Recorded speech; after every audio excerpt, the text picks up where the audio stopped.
Good afternoon. It's Friday, the 10th of January 2020, just after 1 o'clock. Welcome to UK Column News. I'm your host, Mike Robinson. Joining me today in the studio, Patrick Henningsen from 21st Century Wire. Welcome to the programme, Patrick. Great to be with you, Mike. The Iran situation continues to develop, and most of the focus has moved on to the plane crash, which we'll be coming on to in just a minute or two. But before we do that, let's just go through a couple of the things that led us to this point, Patrick. Well, let's just give you a brief recap of how things unfolded over the last couple of weeks, because it's absolutely pivotal in understanding where we're at right now in terms of diplomacy, in terms of geopolitics, in terms of is there more war on the offing? This is the question. So let's just have a look of how things got started with this whole situation where you have Iran versus the United States. It all started on December 27th. This was a rocket attack on the K-1 base in Kirkuk. One U.S. defense contractor was killed, along with other Iraqi and U.S. contractors wounded. The U.S. blamed the Iranian militia, we put that in quotes specifically, Kataib Hezbollah, PMUs, that's People's Mobilization Units. And this is an important part of the U.S. narrative that these were Iranian militia, when in fact, Mike, they were Iraqi. We can leave that for another analysis or discussion, but that's an important point to make. And on December 29th, the U.S. retaliated against this so-called Iranian militia rocket attack, and they retaliated with airstrikes on 5 Iraqi military facilities, killing, this is important, 30 Iraqis, wounding some 50, but only 9 of the dead were from Kataib Hezbollah PMU units. Also, I might add, the PMU, the People's Mobilization Units, are part of the Iraqi military. They're under the command of Baghdad. This is effectively the national militia. So they're not Iranian, they're 100% Iraqi. So that's a really important sort of foundational piece of propaganda that the United States has woven through all of this narrative, is that this was started by Iran and these were Iranian militias, when in fact they actually weren't. So, and I think it's sad, Mike, that a lot of the mainstream media haven't pulled up the United States government on that really important detail. They've just kind of run with it, as have politicians. So let's continue with this timeline and see where else this leads us. After December 29th, then we move on to the next watershed event. This is on the 30th and 31st, New Year's Eve. Protesters sieged the outer ring of the U.S. Embassy in Baghdad's notorious Green Zone. This includes PMUs, friends and family of the fallen from the U.S. retaliation on the Iraqi facilities on the 29th of December. Washington accuses Iran of orchestrating these protests. This is very important. Big claim by the United States. Then on January 3rd, the U.S. retaliate against the embassy siege with airstrikes assassinating Iran's Quds Force. This is their top military unit that they've deployed in Syria in the fight against ISIS and Al-Qaeda alongside Damascus. General Qasem Soleimani and a senior Iraqi PMU commander, Abdul Mahdi al-Muhandes. And Trump warns that any Iranian response against U.S. assets will be met with, quote, disproportionate response. This is very important. So this was the threat that the United States made after they did this double targeted assassination against the Iranian and Iraqi military commanders. They said that if Iran retaliates against our assassinations, U.S. will respond with overwhelming disproportionate force. This was the threat. So at this point, everybody's standing back and saying, wow, waiting to see what Iran's going to do, because based on Donald Trump's threat, Mike, if Iran does retaliate, then effectively we have a World War III situation. Most definitely, things would spiral very quickly out of control, as the U.S. have facilities dotted all over the immediate vicinity of Iran. We're talking about bases in Qatar, Bahrain, we're talking about U.S. bases in Saudi Arabia, but also all of the U.S. facilities in Iraq as well. Those would be targets. So everybody was on a knife's edge as a result of that. So I think that's actually really important. So where does this story lead us after this? Well, this is where things get really important in terms of how we're going to analyze this. January 8th, Iran does retaliate, Mike. They fire some 22 missiles at 2 U.S. bases in Anbar province, that's over in western Iraq, and also Erbil, Iraqi Kurdistan. Erbil is very important symbolically because this is a kind of a U.S. protectorate, a state within a state. Iraqi Kurdistan was effectively created by the United States through Gulf Wars I and II with no-fly zones and so forth, sort of partition the country. So, and what happens, Mike? The U.S. do not retaliate to Iran after these missile attacks. So President Trump announced the following morning there were no U.S. casualties and that Iran has stood down in a kind of Orwellian fashion. Trump says Iran has stood down in the face of U.S. military might. So when in fact it was the United States that stood down. So this is a historic moment. You have to remember, this is the first time in history, this is the first time since World War II that any state actor has attacked a U.S. military facility. And it's the first time in history that anyone has attacked the United States, a state actor, not terrorist groups or non-state actors. The state actor has attacked the United States, and the United States has not retaliated. This is historic. And this is what I argued in my piece, which we'll talk about in a minute on 21st Century Wire, Mike. Now, during Trump's statement following the day after the Iranian retaliation, he called on Britain, Germany, France, Russia, and China to abandon the last remnants of the JCPOA and to come alongside Trump to negotiate a new deal on this. That's not really what this was all about. He's not playing that kind of game, is he? No, well, they are playing that kind of game, Mike. They are, but they're not going to get those partners to come on board with, I don't think they're going to get them to help, because what the United States has done is put all of their cards on the table this week, and they've shown that they're ready to trigger a multinational, multi-front war for their own personal agenda, and also on behalf of Israel. That's admitted. Netanyahu has boasted that he's the one that convinced Trump to abandon the JCPOA nuclear deal. And that's really when hostilities began ramping up. So the United States has slapped a fresh round of sanctions on Iran after this latest exchange. And they've vowed that they're going to keep their maximum pressure campaign on. And they're still dedicated to regime change in Tehran. So, so where does this lead us in the immediate vicinity of events? This is important. This mystery of the U.S. defense contractor. Why is this important? This is what kicked off the entire series of events. This is that one U.S. contractor that was killed in the December 27th rocket barrage on the K-1 base in Kirkuk in northern Iraq. Well, it was revealed finally, Mike, but only on January 7th, 2020. Oh, why did it take them so long? That's about 11 days after the event. That's a good question, Mike. Why did it take them so long? Well, we think we have the answer because his identity was revealed, and has a very interesting profile. It's not what people would have expected for a, quote, U.S. defense contractor that really provided the rallying cry for what could have been World War III. Let's look at this man. His is Narwas Hamid, 33-year-old Iraqi-American, naturalized U.S. citizen in 2017, Arabic interpreter for U.S. forces in Iraq, working for a private firm, and he's Muslim, okay? Now, I put that in parentheses. Normally, we wouldn't make a big deal about that, but seeing that in the context of this administration, of this narrative, this is very, very important. And I think at the bottom where it says Muslim, Mike, I think that was, to me, I think it was pivotal. That's the reason why this was not revealed for 11 days. They waited till after the hostilities to then reveal who the person was that helped to, was the catalyst for all of these events to sort of supersede. So let's look at why this is important. Make America Great, MAGA. This is Trump's base at home. And it's no secret if you follow U.S. politics and you look at the activity online, plus you look at the rhetoric of supporters of Trump, it's very anti-Islamic.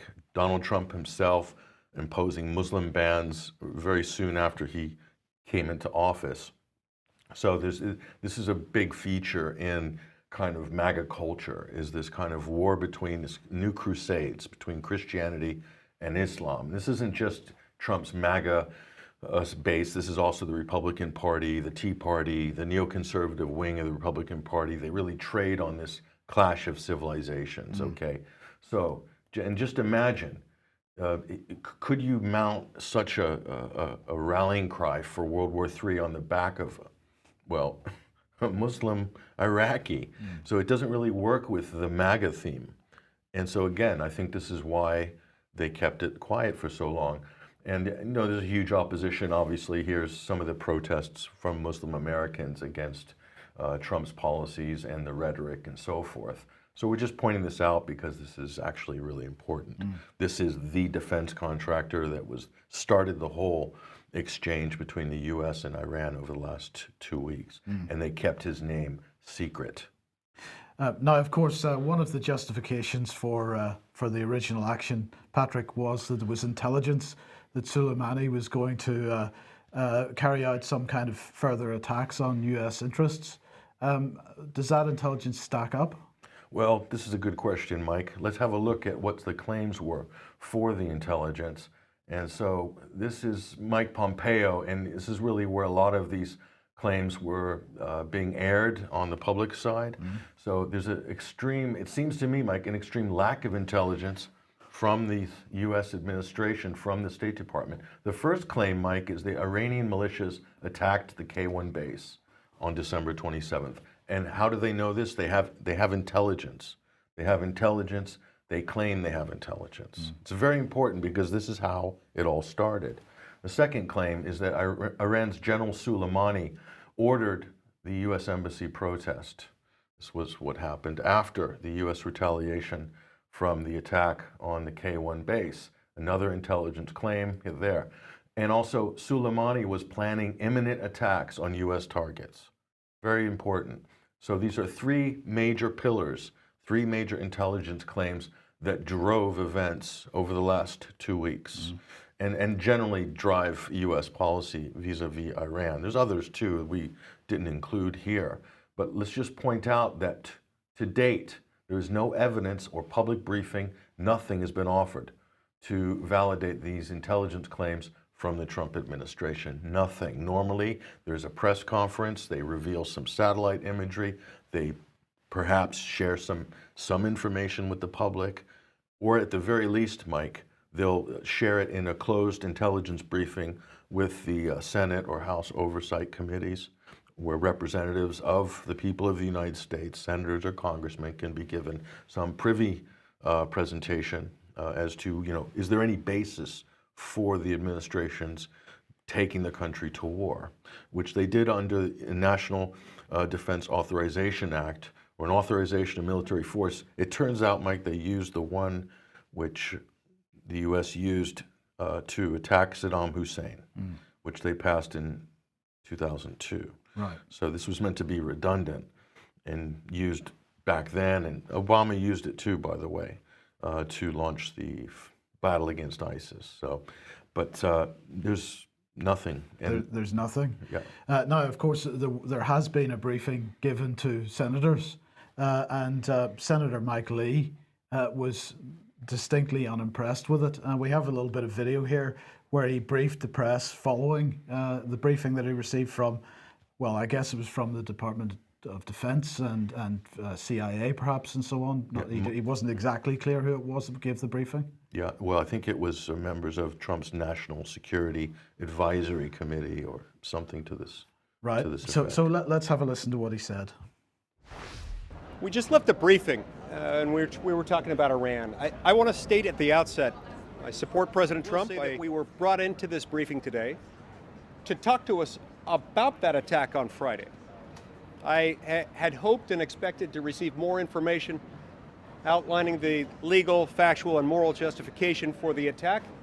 I was left somewhat unsatisfied. This, however, is not the biggest problem I have with the briefing, which I would add was probably the worst briefing I've seen, at least on a military issue, in the 9 years I've served in the United States Senate. What I found so distressing about that briefing was that one of the messages we received from the briefers was do not debate, do not discuss the issue of the appropriateness of further military intervention against Iran. And that if you do, you'll be emboldening Iran. The implication being that we would somehow be making America less safe by having a debate or a discussion about the appropriateness of further military involvement against the government of Iran. I walked into the briefing undecided. I walked out decided, specifically because of what happened in that briefing. It is not acceptable for officials within the executive branch of government, I don't care whether they're with the CIA, with the Department of Defense, or otherwise, to come in and tell us that we can't debate and discuss the appropriateness of military intervention against Iran. It's un-American, it's unconstitutional, and it's wrong. Well, that's about as strong as you could probably get from a senator, Patrick. And mind you, next to him was standing Rand Paul, Republican senator from Kentucky, but Lee is a Republican, a staunch defender of Donald Trump, at least before this last week. But also in the House, you have other Trump defenders, Matt Gaetz, Republican, other people who are signing a new war powers resolution, which is a bit, it's a bit lightweight in terms of its teeth, but it's certainly, I would say, a step in the right direction. But that what you just heard there from Senator Lee, Mike, is that this is a major break from the national security consensus that we have seen. And so I think what it shows is this situation of Iran versus the United States has now exposed who is who in the U.S. government in terms of who is going to be constitutional, who is going to respect due process, and who is going to disregard it. And I think the Trump administration's in a very bad position right now. But if we're to take what he said there, his main concern was this demand from the administration that they're not allowed to discuss or debate any future military action. Is this a change in policy? Is this something that the United States executive hasn't done before? Because he certainly seems quite outraged by it. This is his outrage is well founded, Mike. This is not standard practice. This is a sea change in culture in Washington. What you can see here is power being devolved to the executive branch to an extreme degree and completely opaque. So no transparency, not even to the privy members of the Senate majority or the House majority. That is completely unbelievable, or the bipartisan committees, I should say. This is unprecedented, and this is very antithetical to the checks and balances system that we have in America.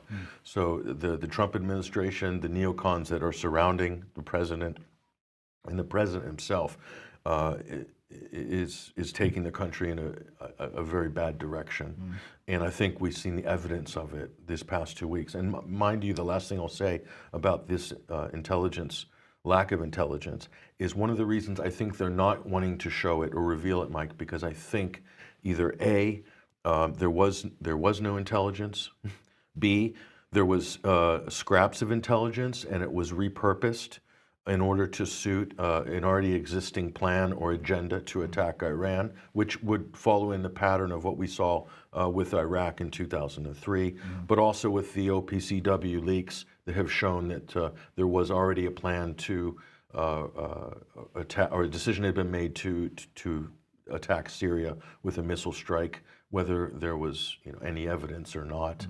So we have so many different examples of this. The third, Mike, is probably potentially the most dangerous for this administration, is that the intelligence was provided by Israel.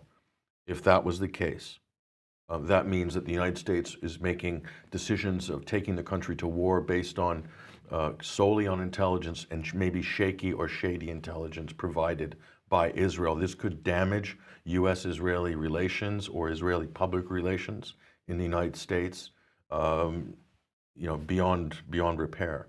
And so that's another reason to keep this absolutely secret from that point of view. And as we know, this president completely relies on support from the Israeli lobby, from the Christian Zionist bloc, in order to achieve re-election in 2020. So if there's any damage to the White House and Israeli connection, the special relationship, it could have a blowback effect on Trump, and it could also split maybe his coalition slightly, or enough maybe to swing the election in favor of the Democrats. Hugely embarrassing, whichever way you cut it, Mike. Yeah. Any of those three possibilities. Yeah. It's a bad outcome for the U.S. So what do we have here historically? Well, this is important.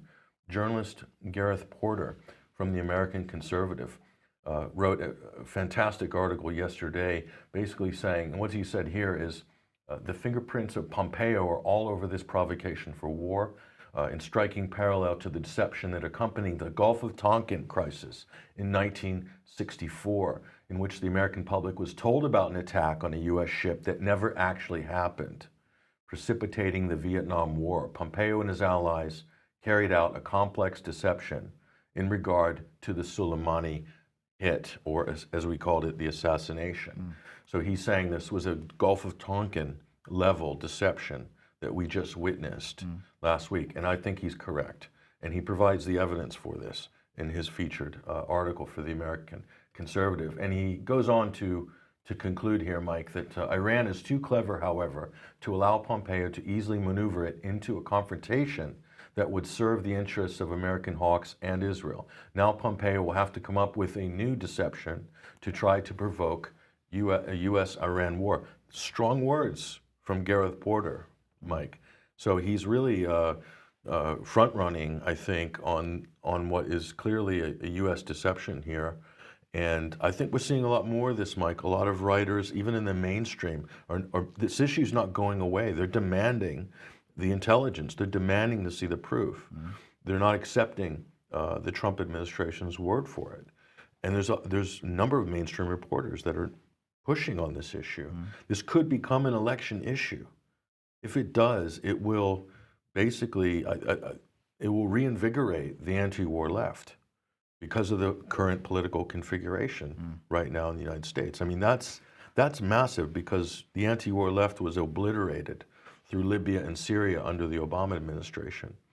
And so this could be interesting. Certainly this is interesting development in terms of U.S. politics, but it could have a transformational effect geopolitically as well. Okay, so where does that take us then? Lindsey Graham? Well, it's not just the intelligence, Mike, and this is the world according to Lindsey here. And there he is, the South Carolina senator. And we decided to give this segment a little flair, Mike, because Lindsey himself, he's quite a flamboyant personality. So this is one of his big claims here, that Iran is the world's #1 state sponsor of terror, says Lindsey and the rest of the neocons. This is actually false. The United States, Saudi Arabia, Qatar are trafficking billions in arms, cash, and logistical support to Al-Qaeda in Syria and in Yemen. Okay, another big claim here, Iran's General Soleimani was a bloodthirsty terrorist. Well, let's fact check that. Actually, that's false. Soleimani has led the fight against ISIS and Al-Qaeda in Iraq and Syria. There's a couple of more popular Lindsey Graham quotes here. Iran and Soleimani have fueled civil war across the region, says Lindsey. Fact-checking that. That's actually false. The United States, Saudi, the UAE started a war in Yemen in 2015, splitting the country in half. Plus, the United States, Saudi, Turkey, and Qatar are the principal backers of the, quote, rebels in Syria from 2011. Those are just a few examples of civil wars fomented by the coalition. And also, Iran has dismembered Syria. This is an incredible claim by Senator Graham. Let's fact check that. Actually, that's false. The United States tore away 1/3 of Syria, trying to create a Kurdish state called Rojava. Also, Turkish proxies, a NATO member, are still occupying Afrin and Idlib provinces in Syria. So those are just 4 popular propaganda points by Lindsey Graham. And I've got a whole list of them, as you can see here, Mike, and we just don't have time to go through all of them, but I thought I'd pick some of the 4 more interesting ones. And unfortunately, as we mentioned on this program earlier in the week, Trump pretty much relying on Lindsey Graham and the Senate to get him through the next phase of the impeachment process. Well, absolutely, absolutely. And I'm going to make a note that Lindsey Graham let it slip on a Fox and Friends interview last week that he was invited to Mar-a-Lago, and he said, quote, "I was allowed into the inner circle in the preparations for the attack on Iran, and I thank the president for that," said Graham. So does Graham have some leverage over Donald Trump to insert himself into a key position where he is, helping to call shots and putting pressure, no doubt, on the president? But I think that's a huge mistake by Donald Trump to allow a U.S. senator into what should be a neutral circle of advisors. So it's an absolute hornet's nest. Yes. It's an absolute hornet's nest. Okay, well, we just want to finish this section with your article that you've posted here. Trump stands down against Iran.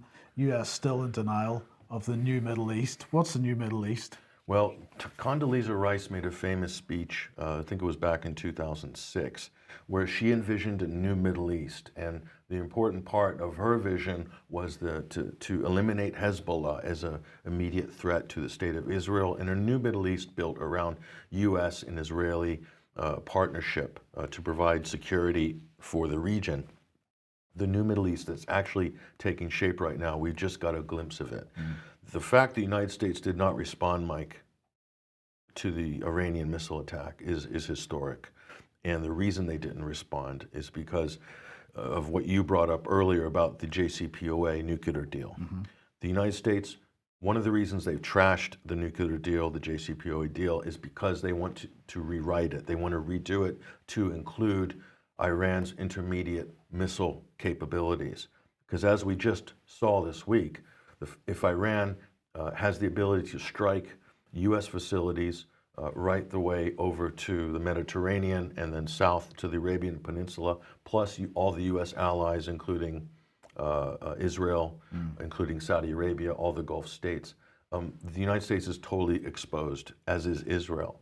So there can be no U.S.-dominated or U.S.-Israeli-dominated Middle East. If a war was to break out, the Gulf states are completely exposed. Iran's ready to fight. They've proven that. They're not afraid of the United States.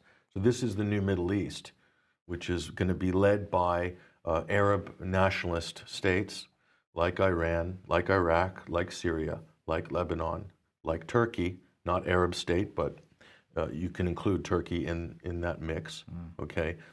And Yemen as well, if this war is resolved. So this is effectively the new Middle East. The U.S. is in complete denial of this reality, as you can see by the way they've behaved over the last 2 weeks. They really think that somehow they can maintain a military footprint in the country of Iraq after destroying the country. They've been kicked out, or they've been told to leave, and they're refusing. Instead, they're sanctioning the Iraqis. So, making one bad move after another, really delaying the inevitable, Mike, which is that there is no real place for the United States in the region anymore unless they're going to play the role of spoiler, which is what I've argued. So I encourage people, if they want a long analysis on that, to go to 21st Century Wire and go dig into my article there as I explain all of these points one by one. Okay, well, Boris Johnson has issued a new statement on the Iranian situation, and he has said the loss of life on Ukrainian International Airlines Flight 752 is a tragedy, and my thoughts are with all those who lost loved ones. 4 British nationals were amongst those that were killed, and we're providing support to their families at this most terrible time. There's now a body of information that the flight was shot down by an Iranian surface-to-air missile. This may well have been unintentional. We're working closely with Canada and our international partners. There now needs to be a full, transparent investigation. It's vital that there should be an immediate and respectful repatriation of those, and so on. His sentiments were echoed then by Dominic Raab, the Foreign Secretary, who said, given the body of information that UIA Flight 752 was shot down by an Iranian surface-to-air missile, and the heightened tensions, we're now advising the British nationalists do not travel to Iran. We also recommend against taking a flight to, from and within Iran. So the question is, where has this narrative of a surface-to-air missile come from? The main source, it seems, was the New York Times. Video shows a Ukrainian plane being hit over Iran. The New York Times has obtained video of the moment a Ukrainian airliner was hit minutes after takeoff from Tehran, and they say, for example, visual and sonic clues in the footage also matched flight path information, satellite imagery of the area near where the plane crashed. The satellite images were taken on Thursday and provided to the Times by Maxar Technologies, a space technology company. In the video, approximately 10 seconds passed between the flash of impact of what is believed to be a missile and the sound of the explosion reaching the camera. The sound delay indicates the plane was a little over 2 miles from the camera at the time of impact. Other details in the video help verify its authenticity. Buildings seen in the background are at least 5 stories high and have a distinctive design. Several rows of evenly spaced buildings are visible, consistent with aerial view of the building compound in satellite imagery. So this all, as you read this article, comes across, Patrick, as being very Bellingcat-like. And then you look at who the authors of this are, and of course the lead journalist, in inverted commas, on this is Christian Tribert, who was Bellingcat. So this is Bellingcat very proud that he's now apparently working for the New York Times.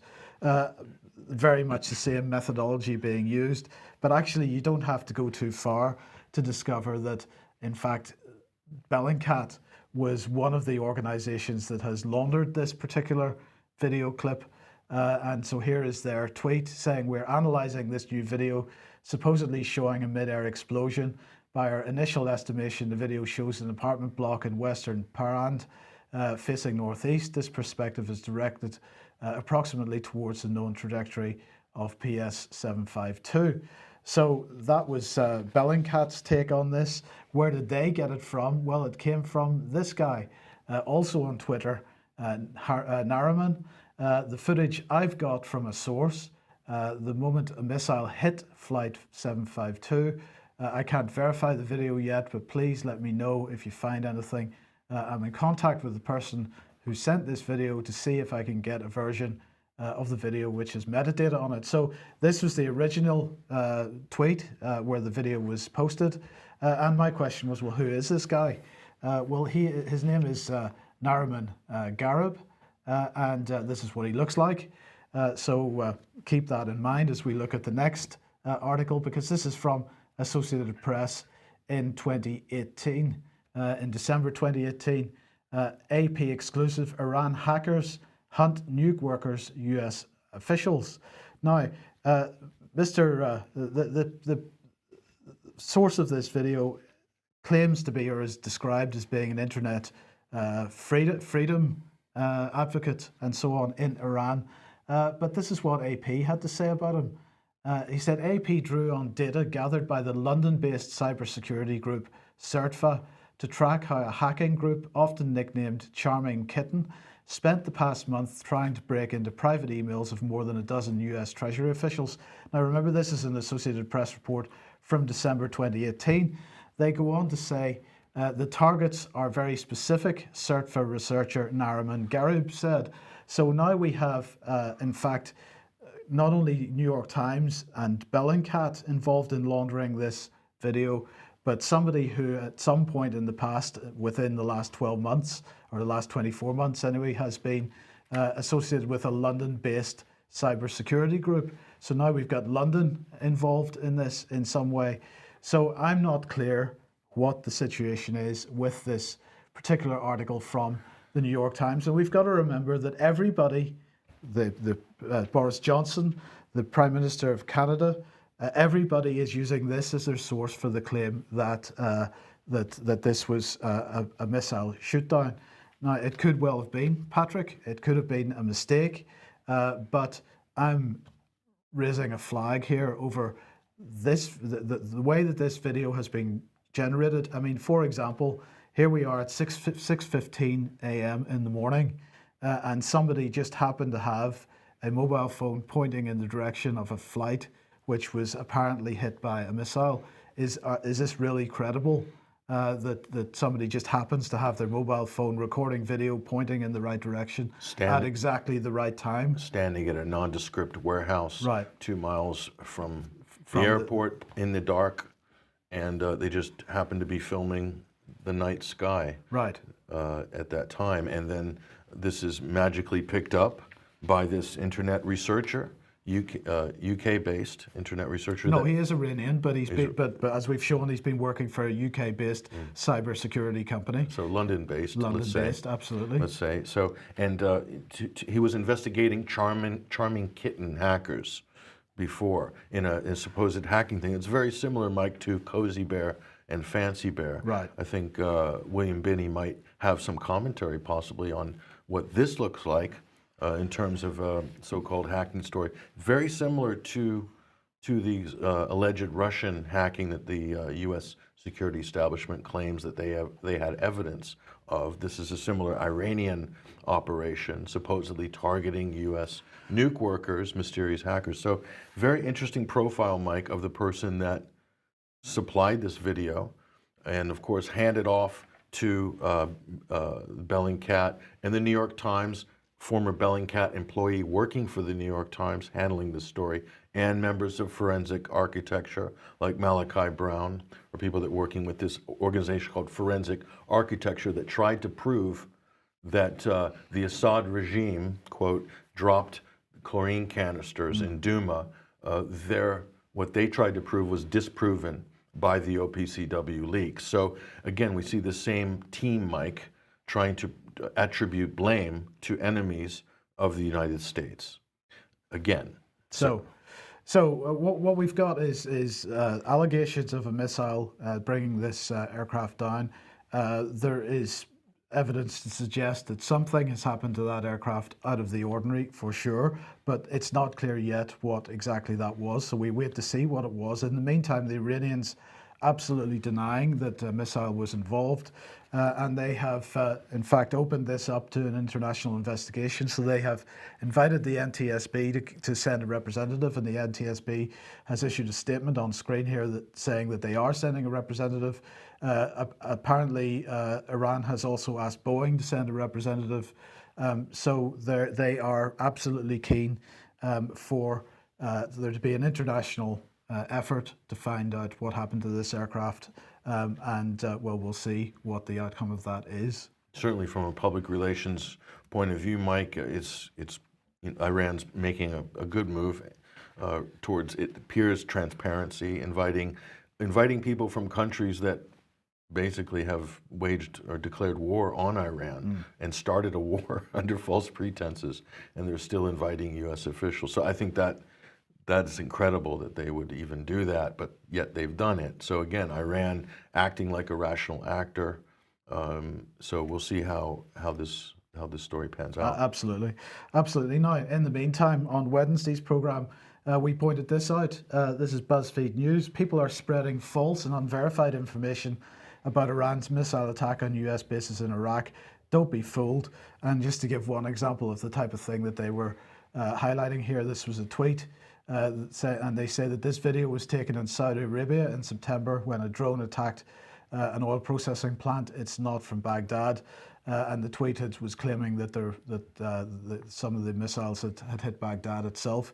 And so BuzzFeed News saying that this was false. Now, of course, mainstream media very keen to try to establish themselves as the arbiters of truth in this post-truth world.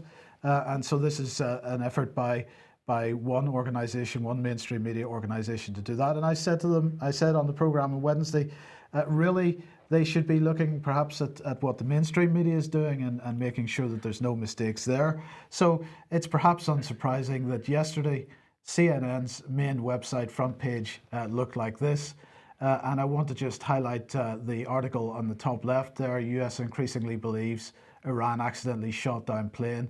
And if you just pay attention to that, the tail section of the aircraft that is in the photograph that they have attached with live updates, this, of course, is not the Ukrainian aircraft which crashed a couple of days ago. This is, in fact, this aircraft, and this also took place, or this accident also took place in Iran, but this is Saha Airlines Boeing 707, which crashed in January 2019. This was not a Ukrainian airliner which crashed in January 2020. And so once again, CNN has demonstrated that the mainstream media seems to be completely unable to fact check their own photographs that they put on their own website. So really, BuzzFeed News needs to reconsider who it is that they're targeting with their fact-checking campaign, because clearly they want to attempt to discredit the social media networks. We need to start with the mainstream media. Sure, and also, Mike, if you notice the tweet that they showed, which they were fact-checking, BuzzFeed, it didn't have any of the engagement statistics on it. So it didn't have the number of retweets and likes. They covered that up. It could have been something obscure that nobody actually saw that had maybe 5 retweets and 10 likes, but they've concealed that. So again, they're kind of amplifying what they believe is a crisis on social media, which actually could be, in many cases, items that nobody actually watched, that people wouldn't know about until BuzzFeed themselves had boosted it. I'm not saying there's not a lot of fake news on social media, especially during a war situation. There's lots, and it's really up to users to be able to vet that and look at things critically themselves and check sources, which we encourage people to do all the time. Well, absolutely, on this program. Absolutely, but I'm just going to challenge what you said there, because I mean, here's a perfect example of where we don't need to do our own fact checking, because we've got all these trustworthy organizations to do it for us. Like NewsGuard. Like NewsGuard. So this is the Internet Trust Tool. It is a plugin that you put in your web browser, and anytime you go to a vetted news site, they will tell you whether it's trustworthy or not. This is fantastic stuff. Or whether it's Russian. Or whether it's Russian. Yeah. But unfortunately, NewsGuard has just announced to their early adopters that they will soon have to pay for this privilege. So they're offering a 33% discount to any early adopter who will pay them $1.95 or £1.95. I'm not quite sure why it's so much more expensive in the UK. Maybe we've got much more fake news than you do in the United States, and it costs more here or something. But anyway, unfortunately, they clearly weren't able to raise the money to keep this thing free for everybody. So in an effort to keep it free for schools and libraries, they're now asking people to contribute a monthly membership. That's got to be the end of that type of initiative. Yeah, when you bring out the begging bowl and the firewall, it means that there's actually no demand for your product, so you can't really monetize it through normal means. In other words, nobody wants it. Snopes ran into this problem, Mike. They gave up. They were charged with. They had the contract with Facebook to do fact checking, and in the end, they just gave up. They said it's too much work. We can't do it. In other words, they couldn't afford to hire the employees and manage the employees to do all the quote fact checking. So the whole fact checking industry, Mike, effectively is fatally flawed on a fundamental level. And the whole point is they're trying to replace real journalism, Mike. They're trying to replace real analysis. They're trying to become the ministry of truth in the way that all of these Wikipedia editors like Philip Cross and so forth, all these vexatious Wikipedia editors believe that they are the final word on what is true and what is not with regards to major geopolitical events. So NewsGuard's just an establishment marquee vehicle that's trying to sort of be that, that beacon of light in a world of fake news, when in fact they are extremely biased towards U.S. foreign policy narratives and extremely biased towards NATO policy narratives as well. Yeah, well, absolutely. But the key problem with this type of organization, in my mind, is that it provides the opposite narrative to the one that we might want to provide, and you basically are required to give up responsibility for finding out for yourself to these types of organizations. They want to encourage that. I think that's very dangerous, particularly when we face the type of governments that we seem to be facing in the West in particular at the moment. Yeah, they're keeping people from speaking truth to power, basically. Absolutely. Well, look, we're right out of time, so we'll have to leave it there for today. Thank you very much for being with me today, Patrick. Thank you for joining us. We will be back at the same time, as usual, 1 p.m. on Monday. And we'll see you then. Have a great weekend. Bye-bye.